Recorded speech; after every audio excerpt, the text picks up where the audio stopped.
سورة النصر. الحمد لله رب العالمين، والصلاة والسلام على رسول الله. بسم الله الرحمن الرحيم. إذا جاء نصر الله والفتح، أي أكمل الله الأمر وأتم النعمة. إلهي أرنك ودميستري نعمدنا وأتام يلي. إذا جاء أي إذ جاء مركويمي نصر الله إلهي نصرgiisa iyo guushiisu ay timi, walfatxu iyo furashadii maka markay timi, ilaahay arrinkii waa dhammaystiray amruddiin, nicmadiina waa taam yeela. idaadana bimacnaa id loo jeedo. wara'ayta annaasa ad aragto dadka yadkhuluuna xaalay soo gelayaan fii diin illaahi, diintii ilaahay ay soo gelayaan, afwaajan xaalay kooxa yihiin ay soo gelayaan. fasabbix bixamdi rabbika wastakfirh. fasabbix nazah bixamdi rabbika, mahadnaqa rabbiga aad u mahadnaqayso, mahadnaqa rabbi aad u mahadnaqayso xaalaad ku dheehayso rabbi markaa nazaho u tasbiixso. wastakfirhu dembi dhaaf weydiiso ilaahay. innahu ilaahay kaana wuxuu ahaaday mar walbana yahay tawaaban mid toobad aqbal badan.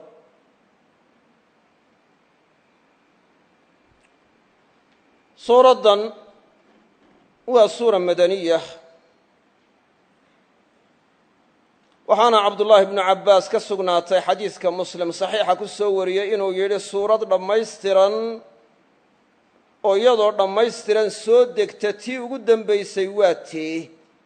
dabeedna wuxuu ku sheegay cabdullaahi bnu cabbaas inay tahay suuraddan idaa jaa'a nasru llahi waalfatx. aayado ka dembeeyey waa jiraan, laakiin suurad yadoo kaamil oo dhammaystiran soo degtaa, yacni suuraddan suuratu nasri ayaa ugu dembaysay. xajatulwadaac baynay soo degtaa la yidhi. culammada qaarkood idaada baabkeedii bay ka dhigeen oo shardiyadii bay ka dhigeen, oo shardi istiqbaal faa'iidaynaya inay tahay ayay ka dhigeen. tafsiirkay sidaa marayaanna wuxuu u munaasib yahay suuradda inay ka dhigaan makiya, oo ay yidhaahdaan fatxu maka way ka horrayse oo horteed bay soo degtay. way imanayaaye nasriga ilaahay markuu yimaado iyo fatxigu waa soo gelayaane, dadka markaad aragto iyagoo soo gelaya diinta ilaahay kooxo iyagoo ah iyo qabaa'il, fasabbix bixamdi rabbika wastakfirhu markay saasi dhacdo way dhici doontaa. marka waxay noqonaysaa istiqbaal marka inay faa'iidaynayso. laakiin tafsiirkaasi waxaanu u suuroobaynin maadaama daliil cad loo hayo inay tahay min aakhiri maa nazal, qur'aankii ugu dembeeyee soo dega inay ka mid ahayd suuraddani, oo bal ee la sheegay xajatulwadaac inay soo degtay. wax dhacay oo hore u xasilay bay ka warramaysaa. marka idaadu in baabkeedii lagu fasiro oo la yidhaahdo yacni waa daraf yani markaa waa daraf markaa shardi faa'iidaynaya, shardi tadammunaya, oo shardi isagoo tadammunaya haddana waxa weeye oo mustaqbal faa'iidaynayo. istiqbaal in lagu fasiraa saasinay u suuroobeen, wakhti soo socda inay faa'idaynayso. marka marmarka qaar bay dhacdaa idaada in bimacnaa id loo isticmaalo, waa tii weeye markaas. marka id loo isticmaalana waxay noqonaysaa culammada qaar akmalay marka u qadareen. akmala allahu alamra waatama anicmah id jaaa nasru ida jaaa id jaaa amru id jaaa ida jaaa bimacnaa id jaaa nasru llahi waalfatx, saa macnuhu dhacay. wara'ayta annaasana waa lagu cadfay, jaaa lagu cadfay. suuraddan waxay tilmaamaysay culammadu yidhaahdeen nebiga geeridiisii inay soo dhowaatay oo wakhti dhow dhiman doono.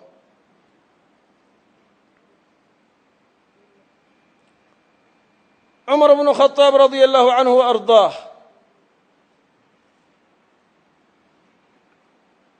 cabdullaahi bnu cabbaas oo inan yar uu soo dhowayn jiray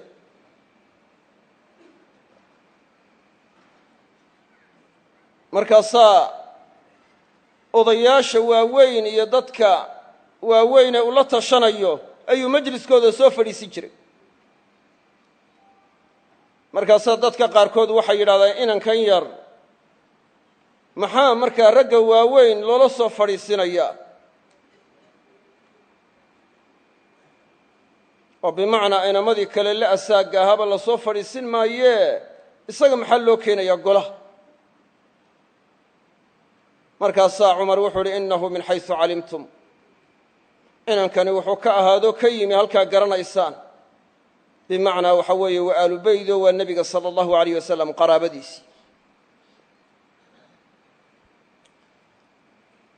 markaasuu raggii qaarkood wuxuu weydiiye uu yidhi bal suuraddan iga warrama, suuratu nasri, ida jaءa nasru اllahi wاlfatx ila akhiri الsuura. macnaha laga qaadanayay ku tusinaysaa maxay tahy? markaasaa qaarkood ay aamuseen, qaarkoodna waxay ku jawaabeen inta daahirka ka muuqata, oo dee nebiga in la amraayo yani tasbiix iyo waxa weeye istikfaar, tasbiixdana xamdi lagu dheehayo marka dadku diinta aad u soo galaan, saasay tilmaamaysaa bay yidhahdeen. markaasaa cumar wuxuu weydiiyey, cabdullaahi bnu cabbaas buu weydiiyey. markaasaa cabdullaahi bnu cabbaas wuxuu yidhi suuraddu waxay tilmaamaysaa nebiga geeridiis, oo macnuhu wuxuu u dhacayaa hadday saasii dhacdo wakhtigii geeridaadu waa dhowdahaye istikfaarka iyo markaa taxmiidda inaad ilaahay u mahadnaqdo iyo inaad waxa weeye rabbi u tasbiixsato yani markaa farabadi iyo inaad ilahay dembi dhaaf weydiisato. markaasaa cumarna ku waafaqo uu yidhi sidaa uu sheegay banaanna ka garanayaa buu yidhi oo ka fahmaya. taasi waxay ku tusinaysaa fahamka ibnu cabbaas qur'aanka uu fahmay inuu markaa ahaa fahm xeel dheer. barakadii ducada nebiga sala allahu alayh wasalam baa ka muuqatay, oo nebigu wuxuu ugu duceeyey allahuma faqihu fi ddiini wacallimhu ta'wiil, ilaahu diinta fahansii ta'wiilkana bar, bimacnaa tafsiirka bar. nasrullah waxaa loo jeedaa waa nasriga ilaahay u gargaarayo nebiga sala allahu alayh wasalam iyo mu'miniinta u gargaarayo. fatxigana waxaa loo jeedaa fatxu maka. wara'ayta annaasa yadkhuluuna fii diin illahi afwaajan, waagii hore awaa'ilu lislaam dadku waxay u islaami jireen berigii hore nebiga la soo diray yani midhmidh, yani wakhtiba marka la joogaba qof baa islaami jiray ama laba. laakiin markii dambe ee nebiga sala allahu alayh wasalam dabayaaqadii noloshiisa uu joogay dadku waxay u islaami jireen jamaacaad, kooxo, qabaa'il, ummado badan baa diintii soo geli jiray, yani jamaacaad iyo kooxo badan, qabaa'il baa wakhtiyada qaar islaami jiray. waa saas. marka nebiga waxaa la amray sala allahu alayh wasalam tasbiixda oo xamdinaqna lagu dheehayo, subxaana allahi wa bixamdih, yani waxa weeye subxaana allahi wa bixamdih ama subxaanaka allahuma wa bixamdik astakfiruka wa atuubu ilayk, inuu sidaas yidhaahdo ayaa la amray. waxaa laga qaadanayaa yani in markaa awaakhirulcimriga in la farabadsadaa tasbiixda iyo taxmiidda iyo istikfaarka inay tahay mid waxa weeye lays amray inay tahay. ila nebiga wixii la amray dadkana waa la amray, oo mu'miniintu tabac waxay u yihiin rasuulka sala allahu alayh wasalam. marka waa in lagu celceliyaa subxaanaka allahuma wa bixamdika astakfiruka wa atuubu ilayk, yani taas waa in lagu celceliya. waxaana markaa ay kulminaysaa saddex shay: tasbiix oo tansiih ah, oo rabbi nuqsaan iyo ceeb iyo xumaan iyo shirki yani laga nasahayo o laga dheeraynayo oo la odhanayo laa'iqu ma aha, shaqana kuma leh. mahadnaq rabbi loo mahadnaqayo oo la ammaanayo oo maxaamidda iyo maxaasinta lagu ammaanayo. afcaasha ilaahay waa wada markaa yani waxa weeye maxaasin waa wada wanaag. ilaahay waa jamiil, afcaashiisuna waxa weeye waa jamiila, waa fiican tahay, marka mahad buu mudan yahay, marka waa in loo mahadnaqaa. tasbiixda iyo taxmiiddana waxaa la hormariyey, tasbiixda ayaa la hormariyey. kalimataani khafiifataani cala allisaani haqiilataani fi lmiisaani xabiibataani ila araxmaani subxaana allahi wabixamdihi subxaana allahi alcadiim. sida xadiiska saxiixuba uu sheegayo in nebigu yidhi sala allahu aleyh wasalam, laba kelmadoodoo carabka ku fudud, miisaanka ku culus, ilaahay agtiisa laga jecel yahay, waxa weeyaan subxaana allahi wabixamdihi subxaana allahi alcadiim. subxaana allahi wabixamdihi subxaana allahi alcadiim. miisaanka waa ku culus yihiin, ilaahay agtiisa waa laga jecel yahay, carabkana waa ku fudud yihiin. istikfaarku waa dembi dhaaf weydiisan, waa ilaahu dembiyada noo dhaaf. wastakfir, yani ilaahay gufraan weydiiso dembi dhaaf.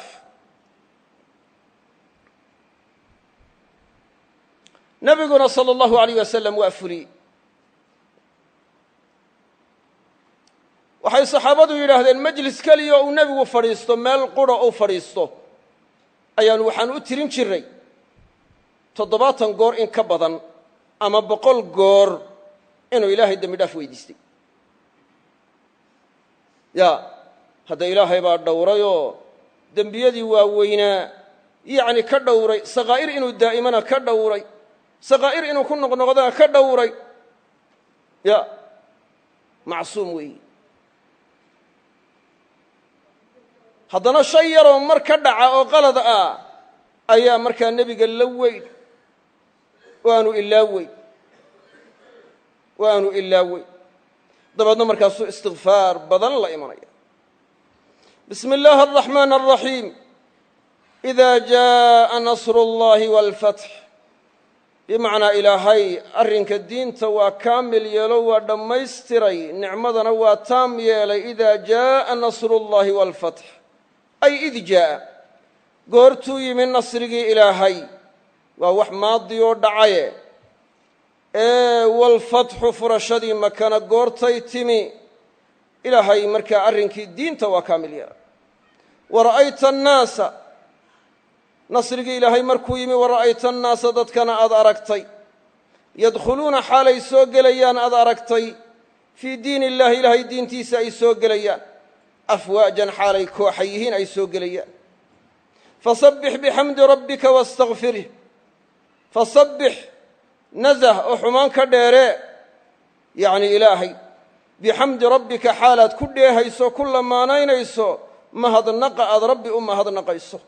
wastakfirhu, ilaahay dembi dhaaf weydiiso. weliba istikfaarku yacni wakhtiyada soo dhowaadada ayaa marka aad iyo aad u sii fiican in la sii farabadsado. waayo mu'miniinta waxaa lagu ammaanay waalmustakfiriina biاlasxaar, waa kuwa ilaahay dembi dhaaf weydiisanaya goorta suxuurta ama soo dhowaadka. goortaasina waxa way waqtu nuzuuli ilaahi, yanzilu rabbuna xiina yabqa ulusu leyl aakhir. waa markuu ilaahay soo degaayo oo uu odhanaayo, yaa i dembi dhaaf weydiisanayaan u dembi dhaafaa, yaa i baryayaan ka ajiibaa, yaa wax i weydiisanayaan siiyaa. ilaahay uu sidaa odhanayo. innahu ilaahay kaana wuxuu ahaaday, mar walbana yahay, tawaaban mid toobad aqbal badan buu ahaaday. wallahu aclam. subxaanaka allahuma wabixamdika ashhadu an laa ilaaha ila